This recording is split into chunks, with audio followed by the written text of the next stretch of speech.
Sir, ഈ സ്വർണ്ണപ്പാളികൾക്കായി ഉണ്ണികൃഷ്ണൻ പോറ്റി സർക്കാരിന് അപേക്ഷ നൽകിയതിന്റെ അടിസ്ഥാനത്തിലാണ് ദേവസ്വം ബോർഡിലേക്ക് ആ ഫയൽ എത്തിയത് എന്നാണ് പത്മകുമാർ മൊഴി നൽകിയിരിക്കുന്നത്.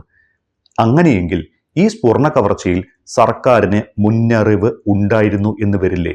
അപ്പോൾ ഈ ഒരു കേസിന്റെ വ്യാപ്തി വർദ്ധിക്കില്ലേ? കേസിൻ്റെ വ്യാപ്തി എന്തായാലും വർദ്ധിക്കും. കാരണം പത്മകുമാറിനെ പോലെ കറകളഞ്ഞ ഒരു മാർക്സിസ്റ്റ് പാർട്ടിക്കാരൻ, മാർക്സിസ്റ്റ് വിശ്വാസി എന്തുകൊണ്ടാണ് ഈ തട്ടിപ്പിന് കൂട്ടി നിൽക്കുന്നത്? കാരണം അത് അദ്ദേഹം സ്വന്തമായിട്ട് ചെയ്തതല്ല എന്ന് വരുത്തി തീർക്കാൻ ഒരു ശ്രമം നടത്തിയിട്ടുണ്ടോ?